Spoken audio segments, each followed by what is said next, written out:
Exactly 40 years ago today, on the 8th of May 1980, the World Health Assembly officially declared that the world and all its peoples have won freedom from smallpox.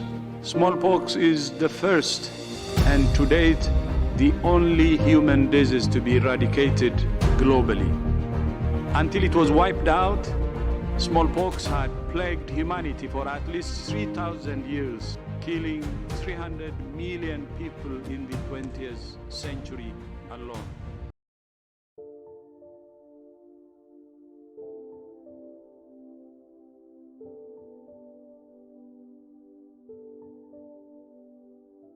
The smallpox first appeared in Northeast Africa 10,000 years ago. The disease spread through the air, attacking patients' skin cells, bone marrow, spleen, and lymph nodes. The disease had symptoms such as high fever, vomiting, and rash. 30% of infected people died within the second week of illness, leaving permanent damage to the skin of the survivors. Also, the first smallpox epidemic appeared in the Egyptian Hittite War in 1350 BC. Later on, smallpox made its way around the world via Egyptian merchants, then through the Arab world with the Crusades, and all the way to the Americas with the Spanish and Portuguese conquests. It has killed billions of people since then, but it is estimated that it killed between 300 and 500 million in the 20th century alone. Raising it from the whole world was thanks to the development of primitive treatment methods towards vaccines. The first treatment was done by a Buddhist nun named O Mei Shan in the south of Sichuan in 1022 AD. The treatment consisted of grinding smallpox bark into powder and then blowing it into the nostrils of healthy people. When she realized that people who got smallpox were not caught again, she started to apply this process and got successful results. The process was called variolization and continued to be developed. First smallpox vaccination developed in the Ottoman Empire. Lady Mary is a British author but played a key role in the development of the smallpox vaccine. When his wife is appointed as an ambassador to Istanbul, he also goes and gets the chance to observe smallpox here. She finds herself in a social circle in Istanbul and has friends there. One day, a friend is vaccinated and she observes it and writes this process in a letter and sends it to England. The letter is as follows. He used live smallpox virus in pus from a mild smallpox blister and infected it on the scratched skin of the arm or leg of a person who has not been infected before to increase immunity to the disease. As a result, the vaccinated person will develop a milder case of smallpox than they may have contracted. But once back in London, her enthusiasm was met with disdain by the English medical community.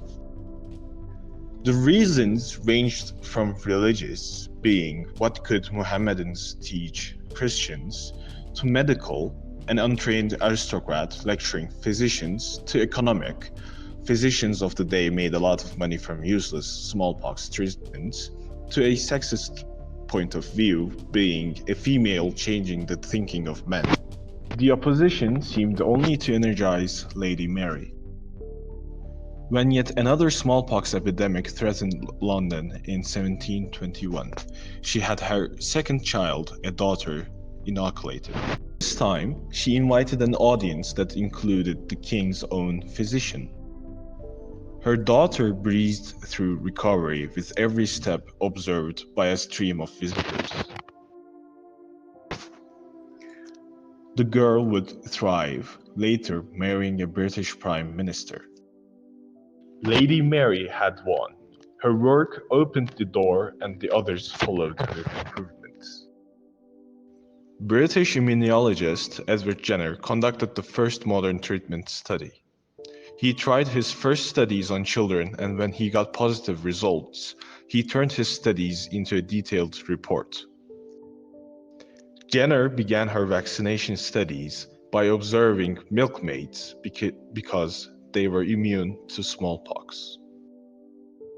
This disease, called cowpox, less deadly than smallpox, was very common among farm workers. So Jenner came up with a hypothesis and wanted to test it. Jenner tested his hypotheses by grafting James Phipps, an 8-year-old boy who was the son of Jenner's gardener. He scraped pus from the blisters of cowpox from the hands of Sarah Nelms, a milkmaid who had gotten cowpox from a cow.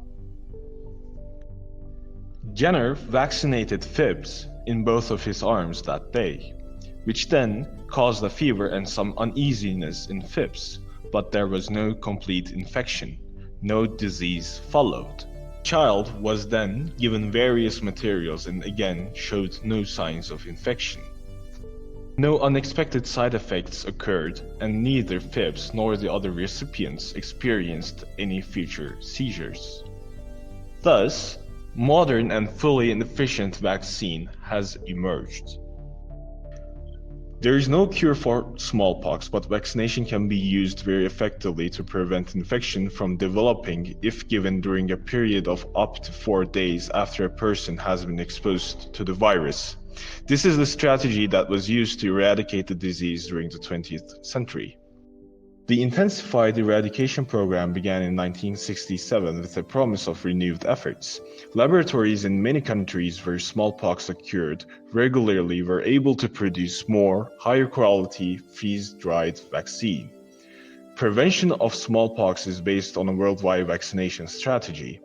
Anyone who shows signs of the virus are vaccinated and kept in isolation to prevent any spread of infection by their country's medical authorities. Smallpox is the deadliest disease known in history, and it is thought to have killed an estimated 300 to 500 million people. However, thanks to improved medicine and global vaccination campaigns, it was the first disease to be eradicated in 1977.